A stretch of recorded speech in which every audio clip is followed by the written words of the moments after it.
kelompok yang tidak bisa mengadopsi digital ini antara orang yang bisa dan nggak bisa itu jauh. jenjangnya jauh banget. Jomplang lah ya. Iya, dari sisi perempuan dan masyarakat pedesaan ini mereka wajib dan harus mengikuti atau memahami itu karena perempuan ini harus melek digital, ya kan, harus kuat sehingga perempuan menjadi tangguh, Indonesia tumbuh.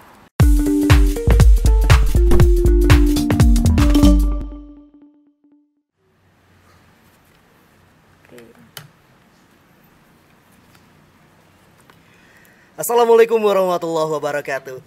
Ada Sobat Vox Pop lagi nih. Ketemu lagi di Vox Pop Podcast Humas DPRD juaranya. Gimana?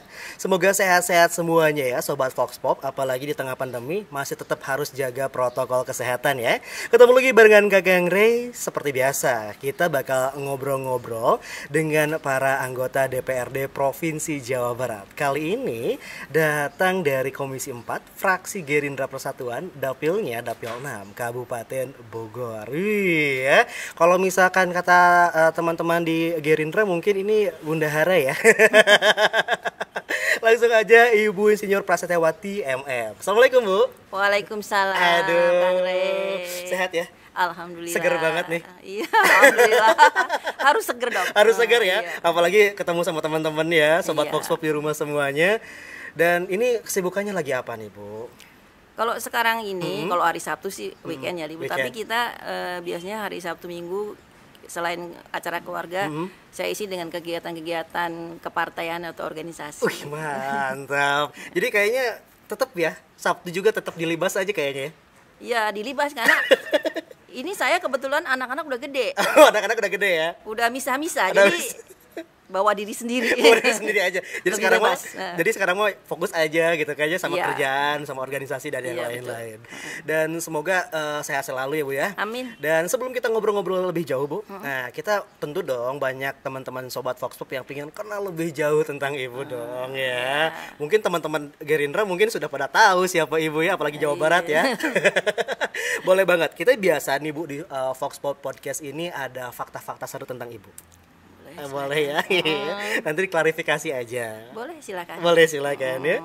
Pertama, ini Ibu adalah perempuan ataupun anggota DPRD yang selalu on time, selalu menghargai waktu. Perempuan, emang Ya? perempuan. Ya perempuan ya kan. Ya kan, yang selalu on time katanya. Iya. Tadi juga jam 9 kurang ini udah standby di sini ya Bu ya. Ya. Terus yang kedua, Ibu ini terkenal dengan dermawannya. Iya. Kenapa? Alhamdulillah. Kenapa ada ahnya gitu kan ya? Terus juga Ibu ternyata ini baru tahu loh ya. Ternyata seorang arsitek ya. Dan aktif berorganisasi juga. Boleh dong dijelasin selalu on time dan menghargai waktu, kenapa sih itu Bu?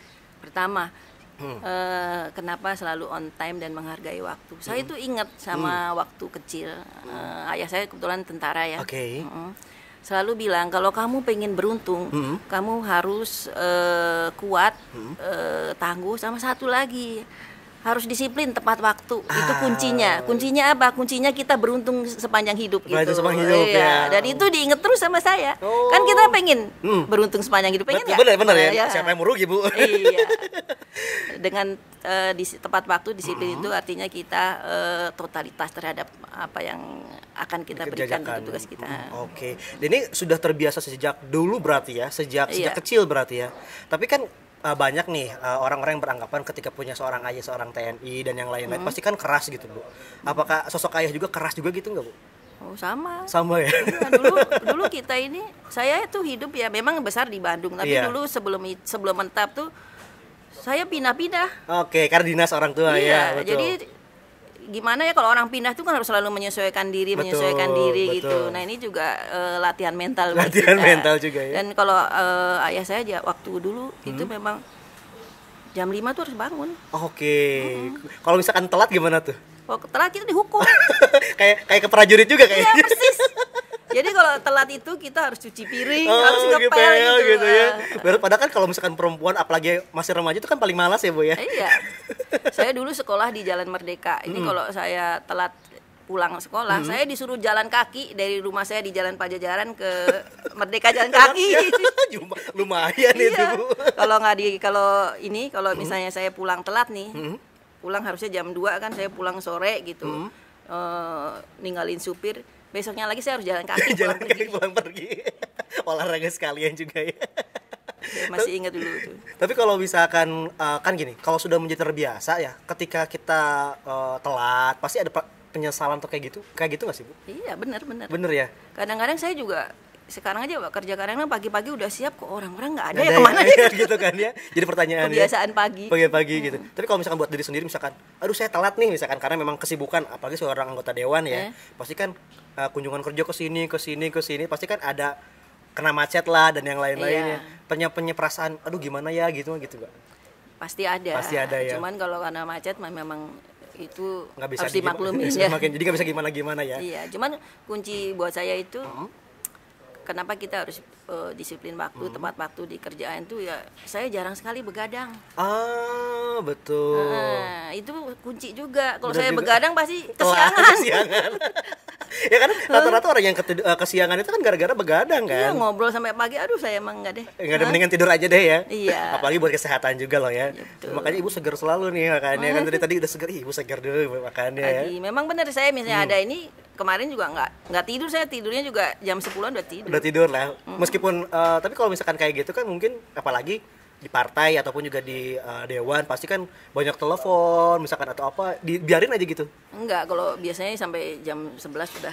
Oh mungkin juga dari orang-orang sekitar Ibu juga mungkin udah pada paham ya, tentang kebiasaan jam 10 udah tidur dan yang lain. Jadi mereka juga Ibu udah tidur nggak akan telepon apa-apa gitu. Memang di partai juga begitu, udah terkenal nggak mungkin saya bisa diajak begadang begitu. Langsung tidur aja, istirahat lah ya. Oke, jadi memang sudah kebiasaan dari dulu dan memang jadi pola yang apa ya sampai saat ini masih tetap tertanam ya, karena itu didikan seorang ayah ya, gitu. Disiplin ya. Nah kalau misalkan kita berbicara tentang kedermawanan seorang ibu, nah itu dari siapa Bu nurunnya ataupun dididik dari siapa Bu?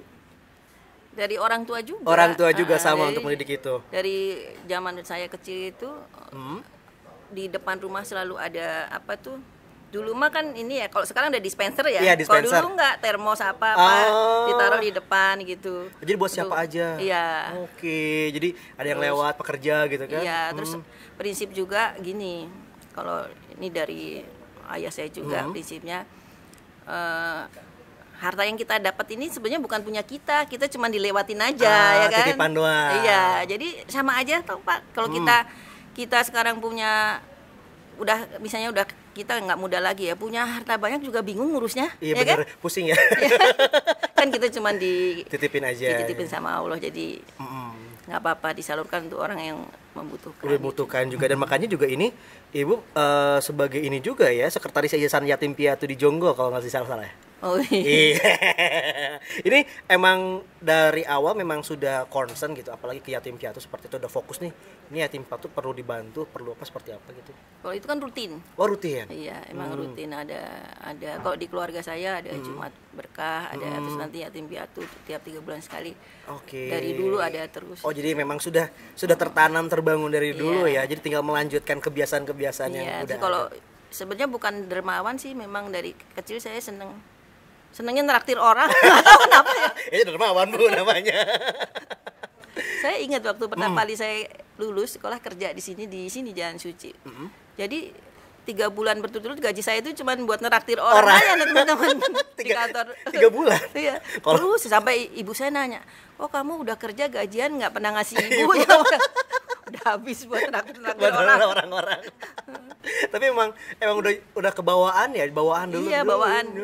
Susah jadinya ya, udah kebiasaan gitu. Aja ya udah deh, jadi nothing tulus aja emang karena udah kebiasaan juga. Ya, kalau saya nothing tulus gitu. Nothing tulus aja ya, karena semua juga titipan mungkin kata ibu ya. Saya yakin sih kalau keyakinan saya kalau kita berusaha pasti bisa gitu. Oke. Jadi kalau misalkan kita berusaha kita dapat dan ya udah kita kedapat ya udah nothing tulus aja gitu kan. Iya, ya, pasti itu juga balik lagi ke kita. Mungkin kayak gitu ya Bu ya. Betul. Ini perlu dicontoh juga nih ya buat sobat-sobat Vox Pop gitu ya di rumah, apalagi kayak orang-orang kadang gini ya. Kadang orang-orang mau ngasih tuh mikir dulu gini Bu. Mau ngasih nih tapi gue ada nggak ya? Kan kayak gitu kan ya. Kalau orang kan mungkin ya, karena seperti itu. Tapi malahan kata ketika kita lebih ngasih tuh, malahan dapatnya juga lebih banyak juga mungkin ya, rezeki yang tergantikannya ya. Nggak usah berharap Pak, kasih aja. Bener-bener, oh itu ya PR-nya, nggak usah berharap ya, kasih aja lah ya, betul. Pasti ada, insya Allah ada gitu. Insya Allah ada ya. Oke, dan yang ketiga nih yang paling unik Bu, pengen tanya, kan pas lihat nama ada IR-nya, ada insinyurnya kan, ternyata arsitek ya. Iya, sebelum jadi dewan ini, saya memang berkarir di bidang itu, infrastruktur sama properti. Makanya masuk ke komisi 4 mungkin. Iya, 25 tahun lebih saya. Di bidang properti dan arsitek itu ya. Spesialisasinya itu di, memang arsitektur dasarnya, spesialisasinya di properti sama facility management. Facility management. Jadi property management. Jadi saya punya spesialisasi mengurus gedung-gedung. Di Jakarta dulu dari gedung satu ke gedung yang lain tuh muter saya. Pokoknya diurusin sama ibu semuanya, harus kayak gini, harus kayak gini. Iya, building manajemennya. Building manajemennya. Saya juga baru tahu ternyata di arsitek cuma ngegambar doang, dikira itu bikin bangunan. Justru sekarang ini ilmu ini yang akan berguna ke depan, yang akan lebih tren ke depan tuh seperti itu. Facility management atau building management. Dan sekarang dengan tadi ya digitalisasi itu, ngurus gedung tuh cuma bisa dengan di depan komputer juga bisa. Karena ada building automation system ya. Jadi kalau kita duduk di situ, kita mau matiin lift jam berapa, ini jam berapa, itu udah diatur di situ. Tinggal langsung matiin aja ya. Iya. Nggak zaman dulu mungkin dia harus matiin satu-satu. Iya. Harus ke panel ini, ke panel ini. Enggak, sekarang mah tinggal pencet aja. Lampu, misalnya lampu taman nyalanya jam 7 malam, mati jam 5 pagi atau jam 6 pagi gitu kan. Terus lift ada 7 yang biar ngirit nih. Iya, biar ngirit. Yang biasa mungkin 5, yang 2 kan misalnya yang 2-nya itu cadangan, yang 5 itu nyala selama jam kerja. Nanti pas malam nyala cuma 1 gitu. Jadi sekarang udah digitalisasi itu ya. Iya, dan itu bisa langsung diukur dari situ, nanti keluar ini biayanya berapa gitu. Langsung ya. Iya, pengelolaan prediksinya. Jadi semua sebenarnya dengan adanya sistem digitalisasi itu membantu ya. Iya, mempermudah semuanya. Jadi Ibu lebih expert ke situ ya, di arsitekturnya ya. Saya juga baru tahu ternyata ada yang seperti itu ya. Dikira cuma bangunan itu. Itu kan hanya building kok. Facility management tuh di kawasan juga seperti itu. Bisa kawasan pariwisata, kawasan hotel itu juga bisa dikelola dengan itu. Hanya dengan satu monitor aja. Lah ya. Satu orang juga ya yang ngatur ya. Tapi gini, pertanyaannya, ketika dari seorang arsitek lah ya, kita sebut arsitek, dan menuju anggota dewan. Nah, itu kan hampir 25 tahun dong, Bu ya. Iya. Di dunia infrastruktur dan properti itu kan. Terus kok bisa, Bu? Sebenarnya gini kan, saya bilang tadi, saya ini berorganisasi dari kecil. Dari kecil. Jadi saya ngurus di samping kerja saya juga ngurus partai gitu. Ya. Memang saya bilang Allah ini luar biasa. Jadi pas masa saya harusnya berhenti kerja, waktu itu kan yayasannya itu diambil alih lagi sama kementerian. Saya pas jadi dewan. Jadi kayak itu dia bilang luar biasa sama saya, sayangnya sama saya. Jadi dari sana berhenti langsung dipindah ke sini. Berhenti langsung ditempatin lagi gitu ya. Nggak usah nunggu lama juga gitu. Langsung itu. Langsung. Tapi emang pada awalnya memang ada gambaran nggak sih Bu langsung misalkan? Ada karena keseharian saya juga kebetulan di kantor saya yang lama itu atasan saya juga anggota DPR RI. Jadi memang sudah ruang lingkupnya. Dan orang partai. Jadi memang sudah ruang lingkupnya ya. Jadi memang di situ partai semua sudah ruang lingkupnya sudah di situ. Dan sekarang dipercaya sebagai bendahara. DPP Gerindra. DPD Gerindra Jawa Barat. Itu uang semua dong Bu ya. Uang semua. Pusing dong Bu. Yang penting ada perencanaan. Ada perencanaan, yang penting itu ya perencanaan. Manajemennya ya. Iya. Manajemennya. Terus juga selain itu juga ini Ketua Perempuan Indonesia Raya. Iya. Itu masih di ruang lingkup Gerindra? Masih. Jadi kalau di Gerindra itu ada beberapa saya partai ya, ada yang anak muda, ada yang untuk kesehatan, ada yang muslim ya, ada juga satu yang perempuan namanya Perempuan Indonesia Raya. Yang ini Ibu sebagai ketuanya. Jawa Barat. Nah, ini ketika berbicara tentang Perempuan Indonesia Raya ataupun juga seorang perempuan di kancah perpolitikan ya Bu. Ibu menjadi seorang anggota dewan 2019 berarti ya masuk ya. Iya. Mungkin kan kalau misalkan ngomongin partainya memang sudah dari awal sudah di partai. Ketika masuk anggota dewan, apa yang dalam benak ibu seperti apa gitu? Saya jadi anggota dewan terus gimana bu? Kalau saya udah terprediksi jadi anggota dewan itu nanti memang saya karena sesuai dengan bidang saya ingin di Komisi 4. Kemudian saya juga ingin mengimplementasikan mengawal kebijakan-kebijakan yang waktu saya kerja di infrastruktur itu banyak kekurangannya ya kan. Berlanjut dari situ masuk ke Komisi 4 tuh. Iya. Dan kan kita berbicara tentang perempuan memang kan hanya 30% lah ya kalau misalkan kita hitung ya. Tapi terwakilkan nggak sih Bu di DPRD ataupun di parlemen itu sebenarnya untuk belum. Jadi keterwakilan perempuan di Indonesia ini belum maksimal. Iya, belum maksimal. Di tingkat pusat DPR RI, tingkat provinsi maupun tingkat kota kabupaten. Masih di bawah. 20%. Masih di 20%. Kita kemarin aja 19,6 tapi karena ada PAW yang menggantikan perempuan, ini perempuan semua ya. Sekarang jadi 21%. Naik ya. Iya. Tapi masih belum sampai 30 kan? Belum. Dan itu menjadi kendalanya apa sih kalau Ibu lihat sebagai ketua tadi ya Perempuan Indonesia Raya kan? Penyebabnya ya? Iya, penyebabnya apa sih? Penyebabnya pertama ini. Kalau khusus Jawa Barat ya. Kalau di Jawa Barat ini beberapa daerah ini masih menganut budaya patriarki ya. Jadi pamali buat perempuan ya kan? Ada bahasa pamali ya kan? Perempuan itu masuk politik gitu ya. Nah itu menghambat atau menghambat keterwakilan perempuan tadi ya. Satu. Terus kedua, banyak juga perempuan-perempuan yang belum melek politik. Jadi masih kabur, bahkan buta mungkin ya. Iya, benar, itu juga harus ada peningkatan kapasitas perempuan di bidang politik. Makanya di organisasi perempuan ini kan sekarang makin banyak, ada KPPI, ada KPP, ada FPPI. Iya, betul. Kebetulan saya ada semua di sana. Masuk semua ya. Perempuan itu ya. Itu memang peningkatan kapasitas perempuan itu di situ. Nah, itu juga untuk mempersiapkan 30% keterwakilan perempuan itu. Keterwakilannya di situ. Terus satu lagi yang ini penyebab yang utamanya juga ini di partai itu sendiri. Di partai jadi seperti apa? Rata-rata partai politik itu kurang memberikan kesempatan kepada perempuan untuk mendapat nomor cantik pada saat pileg. Ada nomor cantik ya? Dikirain sepak bola aja nomor cantik. Bu. Nomor cantik ini jadi gini, yang ada dapat nomor sepatu. Kan? Puluhan. Nomor bawah gitu. Kalau nomor cantik kan nomor yang sekarang berdasarkan survei orang yang menang tuh rata-rata kan nomor 1, 2 ya kan? Di atas, atau nomor yang sama dengan nomor partainya gitu kan ya kan. Sedangkan perempuan sendiri di partainya dikasih nomor 7 lah, nomor 8 lah. Yang dikasih nomor 1, 2 tuh hanya sebagian. Tidak sampai 30%. Di partai saya juga begitu. Sama ya. Sama. Dari 15 dapil ini yang dikasih nomor 1 perempuan hanya 3. Cuma 3 dari 15? Iya. Wow. Nah, saya juga enggak nomor 1 loh. Oh, bukan? Enggak. Ibu nomor berapa waktu itu? Nomor 2. Nomor 2, tapi masih mending lah. Iya, masih mending ya. Nggak nomor sepatu ya. Iya, tapi sebagian tuh di nomor sepatu. Nah, itu sebenarnya tugas saya di Perpira itu. Itu untuk tingkatan provinsi sama kabupaten saya harus membawa ya 30% perempuan di masing-masing kota kabupaten itu dapat nomor yang berpotensi menang tadi. Iya. Cuman pertanyaannya gini, kita bukan membuat rivalitas ya, tetapi bagaimana kita melihat pastikan ada pria dan wanita. Bukan membedakan gender ya, Bu. Cuman pastikan dengan 30% itu kan perempuan merasa dianak-duakan.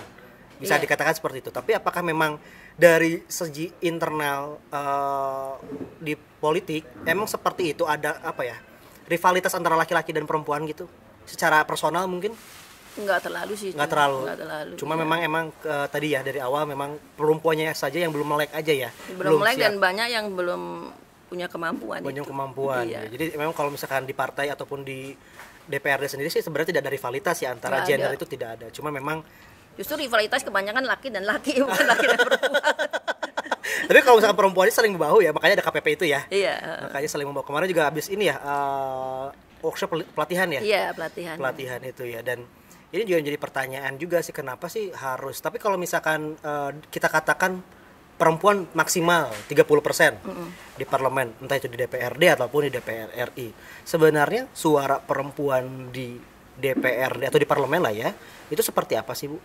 Mewakilkan perempuan-perempuan di Jawa Barat ataupun di Indonesia, atau hanya sebatas pemanis gitu?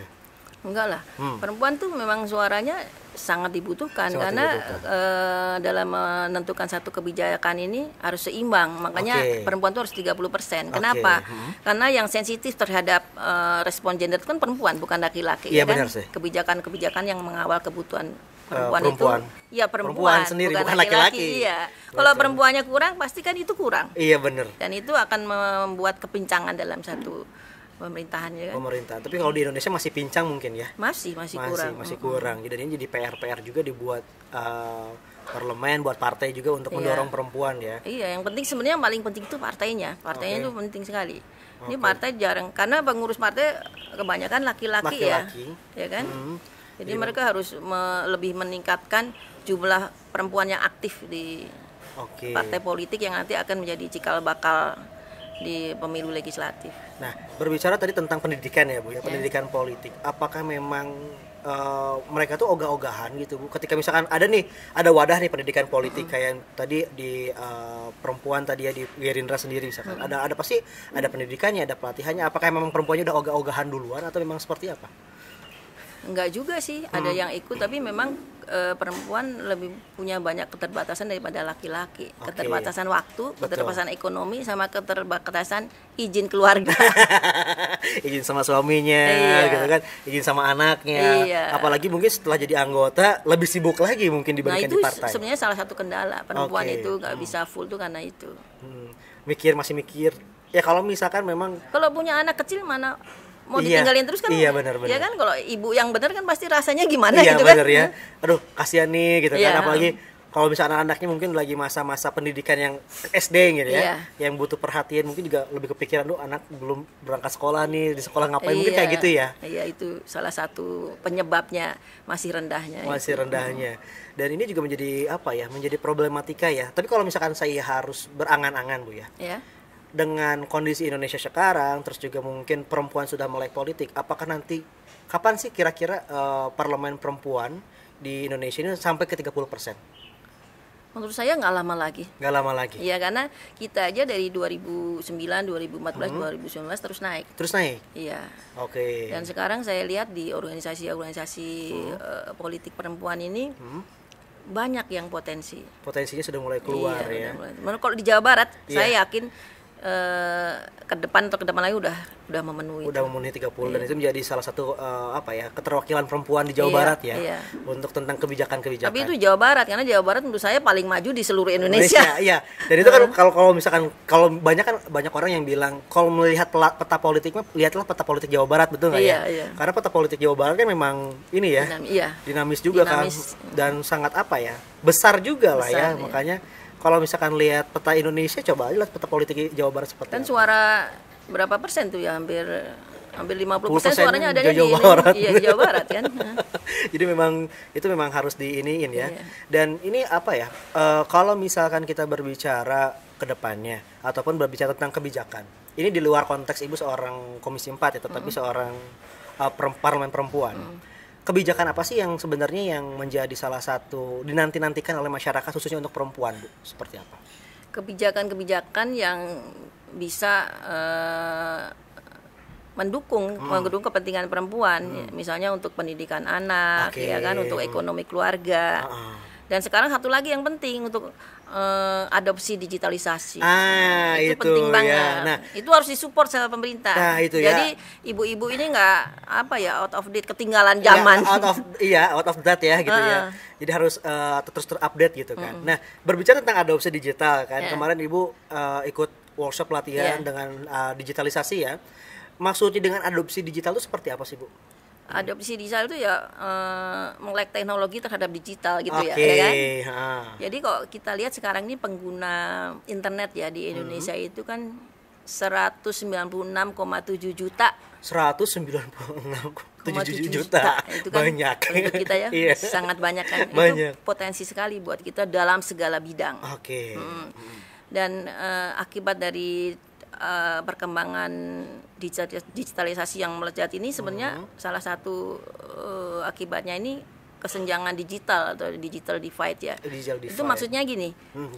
Maksudnya itu antara orang yang bisa dan nggak bisa itu jauh. Jenjangnya jauh banget. Jomplang lah ya. Iya, yang kelompok yang tidak bisa mengadopsi digital ini kelompok masyarakat pedesaan, ibu-ibu, disable sama orang tua. Ibu rumah tangga yang biasa cuma ngurusin dapur doang. Iya, sedangkan dari sisi perempuan dan masyarakat pedesaan ini mereka wajib dan harus mengikuti atau memahami itu. Karena apa? Ya, karena sekarang sistem pendidikan sudah online ya kan? Sekarang iya bener ya.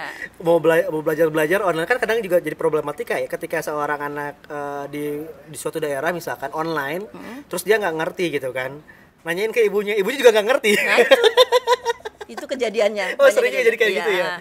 Nah itu perempuan keterbatasannya di situ. Ya kan? Nah itu kan yang harus ditingkatkan. Makanya harus ada program-program atau kebijakan dari pemerintah untuk program-program yang mendukung tadi adopsi digital untuk khususnya untuk kaum-kaum yang yang perlu bantuan tadi. Kaum pedesaan, terus perempuan, disable sama orang tua. Jadi bukan hanya semacam pelatihan aja, tapi juga subsidi kuota atau betul. Dibikin misalnya wifi-nya udah sekota gitu ya. Ini kan berbicara tentang infrastruktur juga ya di Komisi 4. Apakah itu juga jadi salah satu concern Ibu juga ketika itu ada emang ada perencanaannya. Ada perencanaannya. Cuman memang belum terlaksana semua dulu kalau nggak salah di Kota Bandung yang saya pernah tahu Kabupaten Bekasi itu sudah pernah mau dibikin percontohan. Tapi nggak jadi nggak tahu kenapa sih juga ya. Mungkin banyak kendala juga ya. Iya, kendalanya banyak. Apalagi di wilayah Jawa Barat kan banyak wilayah-wilayah yang maksud bisa dikatakan kalau tertinggal tidak, cuman maksudnya itu pedesaannya masih banyak lah ya. Ya kan yang bisa pakai itu kalau kita punya jaringan fiber optik. Jaringan fiber optik kan hanya baru di kota saja, iya, betul. Ya kan? Iya betul. Kalau masuk ke desa-desa kayak misalkan kayak misalkan kita ke daerah Cililin sampai ke Gunung Hal itu belum ada kan. Jadi memang sedikit sulit. Iya, harus beda lagi modelnya ya kan? Betul. Satelit atau apa gitu ya. Dan ini Komisi 4 sedang merencanakan ke sana ya. Iya. Belum semua tapi sedang di awal hanya di jaringan fiber optik saja. Jaringan fiber optik aja, dan ini menjadi salah satu kontribusi dari Komisi 4 ataupun juga DPR di Jawa Barat bagaimana adopsi digitalisasi ini sampai merata ya. Nah, sekarang ketika berbicara tentang adopsi digital, tapi kan ada aspek-aspek tertentu yang bisa mungkin mendukung ya dari ekonomi itu seperti apa, apalagi sekarang kan sudah berbasis online ya. Mau belanja online gitu kan, UMKM sekarang sudah online. Semuanya online. Nah ini apakah kedepannya adopsi digital ini bakal efektif tidak, seperti apa maksudnya jenjang waktunya ini sudah kedepannya tuh bakal efektif nggak sih sebenarnya? Sudah pasti efektif. Akan lebih efektif, efisien, dan lebih ngirit. Ekonomis ya kan? Lebih ngirit gimana ceritanya nih? Ya kan kalau kita marketing nih dengan online kan kita diem aja. Iya. Oke. Enggak keliling-keliling ya. Dan ini fakta ya kemarin. Jadi UMKM kita ini sekitar 64 juta ya. Hampir 60%-nya pelakunya perempuan. Iya. Perempuan. Jadi sebenarnya perempuan dan era digitalisasi ini sangat-sangat berperan.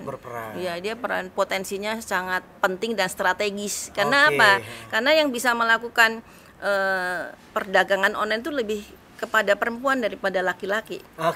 Dia kesempatannya mudah dan di depan mata. Benar ya. Jadi, jual makanan ibu-ibu ya kan? Jual baju ibu-ibu, jual sepatu ibu-ibu ya kan? Jual aksesoris ibu-ibu. Sekarang sampai kerudung aja kayaknya kalau kita jujur nih. Iya. Temen Kang Rey ya, yang jual kerudung, jual baju berapa orang? Kan perempuan semua kan? Jangankan orang kakak saya juga jualan online bukan ya? Iya. Jadi betapa besarnya potensi perempuan itu ya untuk menghidupkan ekonomi digital Indonesia gitu. Memang dari survei kemarin waktu saya pelatihan itu di akhir tahun kemarin ini peningkatan ekonomi digital Indonesia itu sampai 23%. 23%. Itu lumayan ya. Iya, dan perkiraan di tahun 2025 itu mencapai 1,7 triliun. Wow, angkanya sudah sampai T-an. Nah, itu namanya peluang. Peluang di era digitalisasi, ya kan. Jadi nanti memang menurut saya perempuan tuh lebih banyak kesempatannya di pendidikan, betul. Ya kan.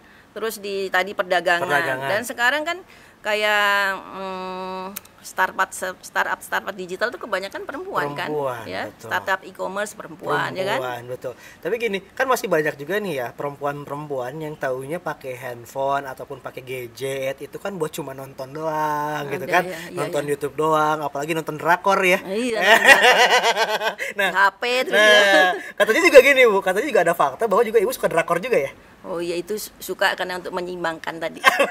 Menyimbangkan kesibukan, kepenatan. Ya itu, saya pengen nanya. Jadi kalau misalkan lagi sibuk, kan banyak agenda nih ya. Iya. Di DPRD ataupun juga di partai ataupun di organisasi-organisasi lain pasti wah, apalagi kan tadi Ibu bilang anak udah gede semua nih ya. Iya, udah gak ada yang diurus. Gak ada yang diurus ya kan. Ya makanya kerja aja terus gitu. Iya. Tapi kan untuk sisi menghabiskan waktu luang tuh kan selain nonton drakor tadi ya, apalagi Bu? Kalau saya senangnya jalan-jalan. Hobi traveling juga ya. Iya. Oke, tapi kalau misalkan ngomongin drakor apa Bu yang paling suka? Genrenya? Horor kah, romantis kah? Oh enggak Pak, saya senang yang yang berbasis perjuangan. Kayak zaman-zaman startup gitu. Kayak gitu. Wah, judulnya apalagi Bu judulnya Bu? Saya juga suka drakor soalnya Bu.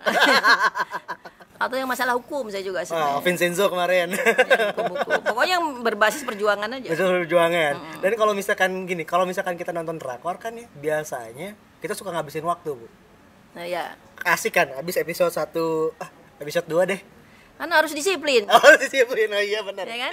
Ada waktu nonton nggak ada ya udah lanjut lagi gitu kan. Gitu. Jadi ada waktu-waktu tertentu lah ya. Iya, kan kalau saya prinsip hidup tuh harus seimbang. Memang kita di dewan sama di ngurusin partai ini luar biasa bikin sakit kepala. Ya pasti dong, ngurusin hajat orang banyak loh. Iya. Dan orang itu kan kemauan orang itu kan beda-beda. Ya kan? Dan betul. Kita harus benar-benar bijaksana bisa mengolah itu semua ya. Mengakomodasi semua juga kan bahkan. Nah itu kan penyeimbangnya ya tadi tergantung orangnya. Ada orang yang senang olahraga, ada orang yang senang apa. Nah kita harus menyeimbangkan tadi. Kalau hidup kita seimbang kan enak, enjoy bener life. Kayak saya gitu udah nggak seimbang nih, berat badan udah gede gitu kan, nggak seimbang dong ya Bu. Kalau itu kan fisik ya. Yang penting hati ya kan. Yang penting nggak apa-apa gendut, yang penting happy ya. Yang penting hati ya. Hati bener ya. Oke, jadi kalau misalkan tadi kan nonton drakor, terus selain itu kan traveling juga. Kalau misalkan ada lagi nggak hobi-hobi yang bisa mengisi luang ataupun juga menyeimbangkan dengan pekerjaan?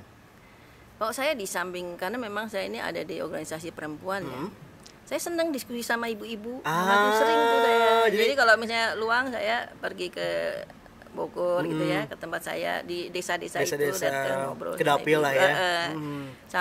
Biasanya sambil ngeliwet gitu kan, ngobrol-ngobrol. Itu menyenangkan sekali. Menyenangkan ya, apalagi bertemu dengan orang banyak, terus mendengar cerita-cerita orang ya kan. Oh gini Bu, tapi paling ada nggak sih ketika kita ke dapil terus menemukan keluhan-keluhan yang unik? Ya sering apa contohnya? Sering banget. Unik biasanya mereka itu keluhannya berkisar tentang ekonomi. Iya pasti. Jauh dari situ. Dari situ ya betul. Jadi memang yang unik sekali sih nggak ada, tapi rata-rata seperti itu gitu. Makanya saya ada semacam obsesi pengen menciptakan usaha yang bisa membantu tadi tuh ibu-ibu atau perempuan-perempuan yang kekurangan di bidang ekonomi itu. Apalagi dengan ada UMKM terus ada adopsi digital gini ya. Nah, ini tadi kan yang saya bilang 60% penggunanya itu kemarin dari Kominfo itu perempuan. Dan itu kan nggak disangka-sangka. Iya benar. Kira kan kalau misalkan saya kira kan laki-laki ataupun memang ya setara lah ya gitu. Tapi itu sebenarnya mendorong itu apakah faktor ekonomi aja atau memang mereka iseng atau seperti apa Bu? Kenyataan memang. Kenyataan itu ya. Iya, kalau kita di desa-desa di kampung mereka memang hidupnya minus ya. Iya, jadi kadang-kadang untuk sekolah jarak jauh, tapi mereka handphone nggak punya, pulsa nggak ada, terus nggak nyambung juga. Iya, internetnya nggak ada. Saya pernah ini di daerah Caringin sana tuh, kita pakai 2 meteran akhirnya. Jadi gini, di desa itu ada ruangan ya, kita bikin ruangan itu pakai ini radio frekuensi ya, pemancar. Nah, jadi anak-anaknya sekolah di situ, datang ke situ. Karena di sana sama sekali nggak ada sinyal. Jadi juga menjadi tantangan juga ya untuk pengadopsian digital ini ya. Apalagi untuk di kaum perempuan, apalagi dengan jumlah partisipasi perempuan paling banyak itu. Dan partisipasi pengguna internet paling banyak, terutama media digital itu dia perempuan. Di perempuan juga ya, yang punya medsos perempuan ya kan. Cuman efek jeleknya juga ada. Apa tuh? Efeknya itu pertama hoax. Oh iya betul ya. Hoax. Kemudian hate speech sama diskriminasi. Itu kan parah semua itu. Betul itu udah bisa mengganggu stabilitas negara ini kan, ya kan. Hoax ini sekarang sudah sampai hampir 50%. 47%. Jadi semua informasi yang ada di media itu tuh bisa jadi kecenderungan hoaxnya besar ya? Besar. Dan seperti kan pernah lihat tuh video, misalnya saya nyampein ke Akang, terus nyampein ke siapa, dari sini nyampeinnya 2 kata, kesana jadi 3 kata, jadi 4 kata, jadi bener ya? Sampainya rusak ya. Rusak, bener. Tapi emang kalau misalkan kita regulasi kan mungkin ada UU ITE dan yang lainnya sebenarnya sudah ada ya? Ada. Kemarin kita juga, saya pernah kasih seminar juga untuk khusus untuk perempuan itu ya. Ikut saya di seminar itu, memang ada ada tiga hal yang harus dilakukan perempuan. Yang pertama itu dia harus belajar literasi digital. Satu. Kedua, sebelum melemparkan posting dia harus mulai ngecek, recheck, dan cross check. Recheck dan cross check ya. Nah itu wajib. Ketiga, kalau ada hate speech atau ada sesuatu yang tidak benar, harus berani melaporkan. Jadi ada 3 ya. Nah, pertanyaan ketika berbicara tentang literasi digital, kalau misalkan literasinya aja, kan masyarakat Indonesia sama Jawa Barat kan memang rendah ya. Rendah sekali. Apalagi tentang literasi digital, Bu, gimana nih? Kita disesuaikan. Disesuaikan. Jadi kalau memang untuk ibu-ibu di pedesaan, ya harus sesuai dengan mereka. Itu kan kemarin saya diskusi dengan Kominfo, memang sebenarnya banyak paket-paket itu dari beberapa kementerian untuk paket-paket pembelajaran literasi digital itu khusus untuk ibu rumah tangga, untuk itu udah ada sebenarnya itu. Semuanya ada. Dan kemarin kebetulan juga salah satu pembicara dari Gojek ya, mereka ada divisinya Go Nusantara. Go Nusantara itu khusus itu. Untuk membantu adopsi digitalisasi masyarakat. Jadi memang khusus itu. Jadi memang. Dan Gojek itu kan yang sudah mendownload aplikasi Gojek itu kurang lebih berapa? Saya tanya. Kurang tahu tuh saya. 150 juta. 150 juta itu yang Gojek aja. Wow. Coba peluang usahanya. Iya, luar biasa kan. Apalagi disambungkan lagi dengan perempuan-perempuan yang UMKM itu ya. Wow. Juara ya. Sebenarnya penggunaannya sudah aktif sebenarnya ya. Jadi ini tuh sebenarnya harus lebih dihidupkan lagi. Diarahkan lagi ya, benar-benar. Karena sebenarnya kalau lihat pengguna sudah, terus juga regulasi sudah ya kan. Terus pelatihan ataupun juga literasi sudah mulai. Jadi sebenarnya kendalanya apa sih yang belum sampai ke posisi puncak itu apa sih, Bu? Belum mencapai semuanya. Belum merata baru aja. Di tingkat perkotaan. Dan ini jadi memang sedikit rada susah ya ketika tidak merata ya. Jadi tadi kesenjangan tadi ya kata Ibu ya. Ada kesenjangan, ada yang pintar makin pintar gitu ya. Yang pintar makin pintar, yang bodoh tetap bodoh. Gitu kan. Betul, yang melek teknologi itu ya masih belum banyak. Itu makanya kalau saya lihat kemarin ada program sosialisasi di Gojek atau di mana itu ada dibuat agen-agen pendampingan. Ada pendampingan. Agen pendamping adopsi digital itu ada. Mereka punya. Jadi nggak dibiarkan begitu saja. Jadi mereka untuk daerah sini ada test case-nya, daerah sini berapa orang. Itu hanya untuk mengajari terutama masyarakat pedesaan sama kaum ibu ya, yang kaitannya dengan pendidikan tadi. Jadi memang sudah dimulai ya dari sekarang pendampingan. Dan sekarang juga kan konsumsi ataupun angka konsumsi di Indonesia juga tinggi ya. Apalagi juga ibu-ibu ya, malas mager dikit belanja online ya kan sekarang ya.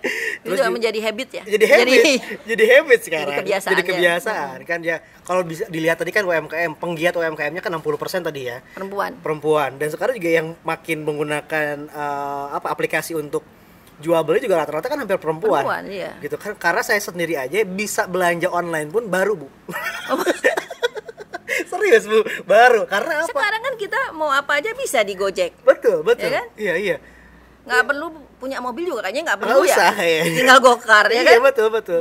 Ya kalau saya kan kalau untuk penggunaan transportasi biasa, cuman untuk belanja online nih, pingin apa baru bisa, nggak ngerti caranya. Tapi kalau perempuan udah bisa dari dulu, canggih. Canggih. Ada lagi sekarang juga Shopee juga iya, betul, udah Shopee, ya.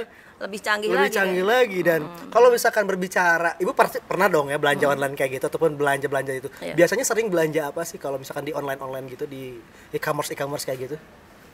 Kalau saya biasanya yang kaitan sama kebutuhan hari-hari sama ini yang aneh-aneh nih kayak gini nih saya demen banget. Boleh dong ya. Demen banget yang begini-begini. Begini seru ya. Makanya tadi ada obrolan ya. Iya. Terus apa lagi selain itu? Makanan gitu ya? Makanan pernah nggak? Nggak terlalu. Paling baju. Ya kan, apalagi kalau perempuan lihat tas bagus, baju bagus. Nah, tapi kalau misalkan ini pernah belanja online nggak, di onlinein nggak, atau belanja sendiri kalau ini? Apa ini? Boleh dicek aja deh, Bu. Apa ini? Di sini ya, Bu ya, silahkan. Wah. Pernah belanja online nggak kalau ini? Ini? Iya. Belum, tapi belum pernah belanja online seperti ini. Tapi yang tadi saya bilang Pira ya, Perempuan Indonesia Raya ini kan saya membawai 27 kota kabupaten. Nah, itu di 27 kota kabupaten itu punya UMKM-nya. Oke. Nah, kita dari Prodik Rangginan ini ada sekitar 11 daerah beda-beda kita punya macamnya. Macamnya ada 11 daerah, macamnya beda-beda. Rengginan semuanya. Dan ternyata Ibu suka rengginang ya? Suka banget. Kok tahu? Ih, Humas DPR deh juaranya. Boleh diangkat, boleh ya. Nah, bener tuh. Rengginang. Iya, saya ngumpulin dari beberapa daerah. Dari 11 daerah itu semuanya ada. Dari 27 tuh ada 11 produk produk rengginan yang beda-beda. Dan Ibu pernah nyobain semuanya? Semua ada, di kantor juga ada. Ada. Yang paling enak yang mana kalau kata Ibu? Kalau yang enak itu di daerah ini, Tasik. Tasik. Itu kenapa beda sama rengginang yang lain? Apa ya? Enak, renyah. Renyah. Terus ada rasa apa ya, terasinya apa gitu. Oh, ada tes yang berbeda. Iya. Tapi kan kalau nggak salah juga ada, boleh saya ambil, ada rengginang yang manis juga kayak gitu ya. Ada. Suka nggak kayak gitu? Saya sih apa aja suka. Yang penting rengginang ya. Iya. Boleh. Jadi memang kalau misalkan beli rengginang biasanya banyak atau pas pingin doang, harus ada di rumah? Kalau saya sih kadang-kadang nggak perlu beli, Mas. Itu di mobil saya juga banyak rengginang. Banyak yang ngasih. Karena Ibu tahu sukanya rengginang ya. Jadi Ibu nggak usah ini ngasih apa aja, udah rengginang aja cukup kayaknya. Iya tuh rengginan tuh banyak. Kemarin kebetulan saya dari Cirebon kan, pulang juga rengginan. Rengginan ala Kuningan, rengginan ala Indramayu, ala Cirebon beda-beda. Kayaknya nanti Ibu jadi pakar rengginang kayaknya. Pakar rengginan. Aduh. Rengginan online. Rengginan online ya, nanti mungkin usaha UMKM rengginang online ya. Jadi sebenarnya kan dari situ aja ide ada kan? Betul. Dari hobi kita, dari kesukaan gitu juga jadi ini. Rengginan tuh bisa di online kan. Kok kita lihat di Jepang itu ada rengginan juga kan, bungkusnya bagus banget. Padahal saya lihat tuh ini mah kayak rengginan Indonesia, ya kan? Harus jauh-jauh ke Jepang gitu ya. Di packagingnya yang bagus. Packagingnya bagus. Ya, kita juga harus belajar packaging ya. Packaging juga.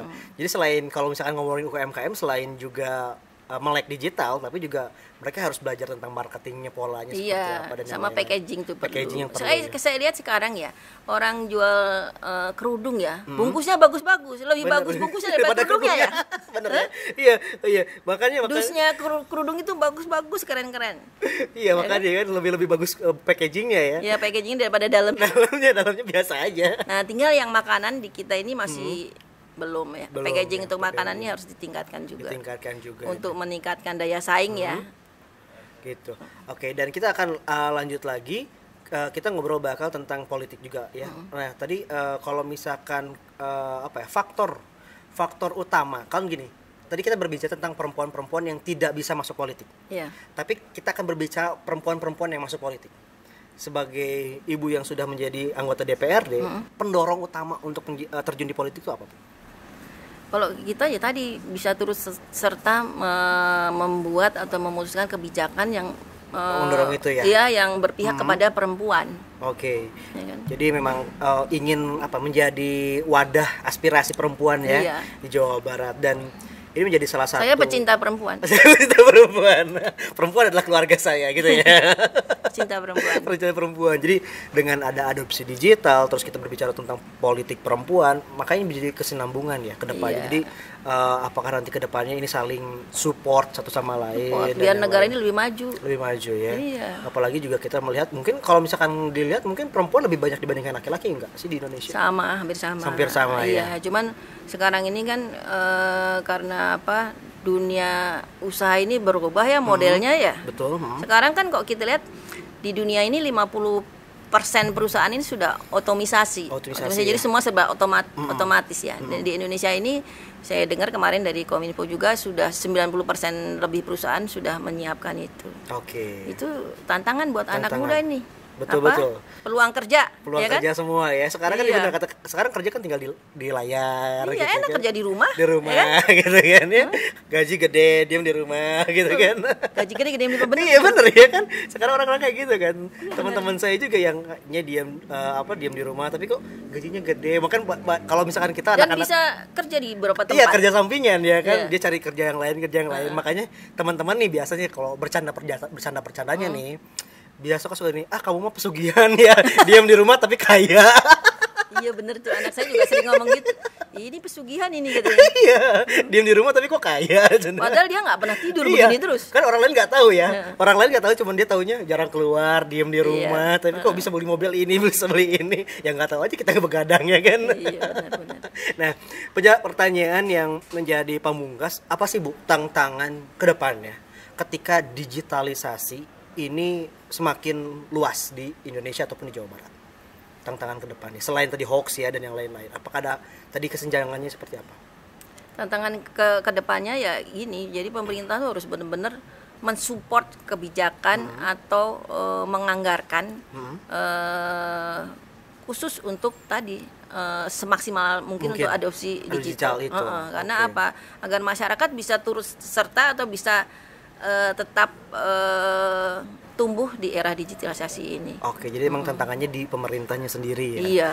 Dan jadi harus banyak bantuan juga, kebijakan bantuan itu harus mulai ya. Mulai ke arah situ gitu, ya kan? Kan sekarang coba sekolahnya tatap muka enggak mulai, ya iya, kan? Betul. Tapi di desa udah setahun lebih anak nggak pernah sekolah, iya, ya kan? Betul. Ini masa mau dibiarkan begini, iya, ya kan? Nggak mungkin kan terus-terusan kayak gitu. Jadi harus ada. Kapan majunya kan, betul. Harus ada yang berpikir nih, harus dibikin seperti apa biar anak-anak ini bisa sekolah ya dan kan? tepat sasaran juga ya kebijakan-kebijakan ini. Iya. Oke, ini ngobrolnya seru nih tentang digitalisasi. Kan gini jarang ya orang berbicara tentang perempuan dan digital secara bersamaan ya. Bahkan banyak orang yang tadi kan patriarki, underestimate perempuan gitu. Karena apa sih perempuan kan pamali bahkan kalau di desa kan udah nggak usah sekolah tinggi-tinggi, cicing di dapur keneh ya kan kayak gitu kan masih kayak gitu ya. Masak paling ya ngurus suami, ngurus anak, ngurus rumah, paling kan masih banyak yang kayak gitu sekarang dan ini menjadi tantangan ke depannya ya. Dari ibu seorang anggota dewan di KPP juga, terus juga di Komisi 4 bagaimana infrastruktur untuk menunjang perempuan juga. Ini tantangan berat ya, Bu. Iya. Tapi semoga ini menjadi tantangan ini terjawab dan jadi hadiah juga buat kaum perempuan karena ini kan perjuangan ibu seorang perempuan di DPRD. Memang harus dibuat melek digital semua. Betul. Agar bisa lebih lebih tune in kepada di era ini. Apalagi gitu kan. Era 4.0 sekarang ya. Iya, sebentar lagi 5.0. Iya, 5.0. Apalagi kalau misalkan kita masih tertinggal 5.0 lebih edan lagi ya. 4.0 aja udah edan. Lebih dari otomisasi ya kan? Udah otomatis kayaknya tinggal rebahan. Tidur aja. Iya, tinggal rebahan aja udah kebayang ya. Terbayang gimana nanti ya? Iya, makanya. Apalagi kalau misalkan ya kesenjangan itu ya juga makin akan tinggi ya kan ya. Oke deh. Digital divide tuh harus betul-betul dikurangin ya, jangan sampai malahan harus semakin rata itu ya. Iya. Jadi harus semakin rata, jangan sampai ada divide yang terlalu jauh ya. Kita bicara di kota ini kan, jelas kita tinggi-tinggi. Tapi di daerah di Jawa Barat aja mungkin hanya berapa persen beberapa persen, betul. Ini menjadi soal permasalahan juga dan harus jadi solusi nyata juga nanti ke depannya ya dari DPRD-nya. Oke, Ibu, pertanyaan-pertanyaannya sudah kita jawab semua, Ibu jawab semua. Sebelum nanti kita ditutup ada games terakhir, Bu. Oke. Siap ya, Bu, kita untuk games. Di games terakhir ada rapid question. Jadi saya akan kasih 2 pilihan kata. Silakan Ibu pilih dengan kata pilihan Ibu, tapi dengan cepat. Oke. Oke, nanti di akhirnya kita akan tanya alasannya apa. Siap? Oke, pertama, kopi atau teh? Kopi. Keripik pisang, keripik singkong. Keripik singkong. Tas sepatu. Tas. Salon mall. Mall. Iya, pantai gunung. Gunung. Legislatif eksekutif. Legislatif. Oke. Pertanyaan pertama tadi kopi. Kenapa kopi? Saya termasuk penggemar kopi. Penggemar kopi. Sehari berapa gelas? Sering lah. Sering. Bisa 5 kali lebih. Wah, itu kopinya kopi apa? Kopi hitam atau memang kopi? Kopi Arabica. Arabica. Tanpa gula. Asam, Bu. Asam ya. Tapi kan segini-gini nih cangkirnya segini. Cangkir segini ya, nggak banyak ya. Enggak. Tapi nggak, alhamdulillah sehat ya, nggak ada keluhan apa-apa ya minum kopi. Kalau soalnya saya minum kopi seteguk aja udah langsung guling-guling, Bu. Kenapa? Asam lambung. Gitu ya, Arabica, Robusta gitu ya. Dan itu 5 ya, tanpa gula. Sering kadang-kadang lebih. Tapi pernah nggak sering begadang ya? Enggak ngaruh saya mau apa tidur mah tetap aja tidur. Tetap tidur karena istirahat cukup ya. Oke, tadi keripik. Pisang, keripik singkong? Keripik singkong enggak? Keripik singkong. Kenapa nggak suka keripik pisang? Atau lebih suka keripik singkong? Emang lebih suka keripik singkong. Lebih suka yang asin-asin kayaknya, Ibu. Iya, betul. Kayak tadi kan rengginang gitu kan ya. Terus pisang kan agak manis ya. Agak manis ya. Terus juga tas dan sepatu? Tas ya. Tas. Berapa banyak koleksi tasnya, Ibu? Nggak tahu deh. Tapi kalau misalkan sebulan, saya kalau udah kebanyakan dikasihin ya. Tapi kalau misalkan sekali beli ataupun misalkan sebulan sekali kah ataupun 2 bulan sekali atau pingin aja beli tas tuh? Kalau pengen aja. Iya. Tapi kalau misalkan sekali beli 1, 2 ataupun satu aja gitu. Satu-satu enggak. Dan itu biasanya kalau misalkan saya gini, kan kalau orang nih ketika saya beli tas nih, bulan depan beli lagi, tas lama tuh ditinggalin gitu. Apakah memang punya apa? Enggak, ganti-ganti. Gantian. Iya. Apalagi perempuan sih ya. Saya suka gini. Kenapa, Bu? Kalau pas bawa tas ini duitnya banyak, saya suka pakai itu terus. Ya iyalah, ada duitnya banyak ya. Enggak kan itu, pikir saya nih, mungkin tas ini bawa keberuntungan. Keberuntungan. Oh, ada ya. Boleh saya cari deh tas di rumah saya apa yang bisa bawa keberuntungannya. Ingat-ingat. Ingat ya. Oke. Terus salon mall. Belanja ya. Mall itu kan, nah kalau kita kunker aja, kalau nggak ke mall kan iya. Itu buat ngabisin waktu. Sambil abis ini misalkan ada jeda gitu kan ya. Tapi kalau misalkan ke salon suka nggak? Atau sering mending dandan sendiri? Saya dulu suka ke salon, sekarang kan kemarin semenjak pandemi kan nggak bisa ke salon kita ya kan. Akhirnya dandan sendiri aja ya. Jadi lupa ke salon. Mending ke mall aja. Iya. Apalagi sekarang udah bisa masuk ke mall ya, Bu ya. Iya. Terus pantai, gunung lah. Gunung, kenapa? Kan biasanya kalau perempuan adem. Oh gitu. Tapi kan biasa kalau perempuan kan pantai lebih enak gitu. Enggak, saya kalau panas suka pusing. Suka pusing ya. Adem aja. Lebih adem aja. Terakhir legislatif, eksekutif, legislatif. Kenapa dengan legislatif? Kenapa? Ya lebih pas lah kalau legislatif. Lebih pas ya. Jadi kalau misalkan eksekutif belum dah ya. Iya. Belum dah ya. Belum jauh, Pak. Kalau legislatif kan pas ya, kita mengawal aja. Mengawasi aja. Oke, dari tadi pertanyaan-pertanyaannya udah dijawab, terus juga rapid question-nya sudah dijawab. Sekarang di segmen terakhir boleh Ibu memberikan statement tentang perempuan kah, tentang digitalisasi kah untuk sobat-sobat Foxpop di rumah, Mangga. Oke. Terakhir ya. Terakhir. Perempuan ini harus melek digital, ya kan? Harus kuat sehingga perempuan menjadi tangguh, Indonesia tumbuh. Oke. Ya. Singkat, jelas dan padat ya. Iya. Oke ya. Perempuan harus kuat dan tangguh ya. Pertama melek digital, kuat, tangguh, jadi Indonesia tumbuh. Oke. Benar nggak? Betul melek digital. Setuju banget, Bu. Langsung semuanya terrangkum ya. Iya. Oke, Ibu terima kasih deh. Hari ini ya sudah meluangkan waktunya di Foxpop Podcast. Semoga sehat selalu. Kita tunggu kebijakan-kebijakan dari Komisi 4-nya, terus juga tentang KPP-nya juga dan juga organisasi-organisasinya di partai ataupun non partai. Semoga perjuangan Ibu menghasilkan sesuatu yang bermanfaat bagi masyarakat Jawa Barat, bahkan Indonesia secara keseluruhan. Kita tunggu kabar baiknya ya. Oke, terima kasih juga buat teman-teman Humas DPRD Provinsi Jawa Barat, juaranya ya, yang dari pagi sudah standby. Dan buat sobat Foxpop, terima kasih juga yang sudah nonton. Jangan lupa terus pantengin di YouTube channelnya DPRD Provinsi Jawa Barat. Jangan lupa komen, like, share, dan subscribe. Jangan lupa juga di Spotify-nya di Foxpop Podcast. Kita ketemu lagi. Jangan lupa jaga kesehatan, jaga protokol kesehatan. Reja pamit. Wassalamualaikum warahmatullahi wabarakatuh. Bye bye. Waalaikumsalam.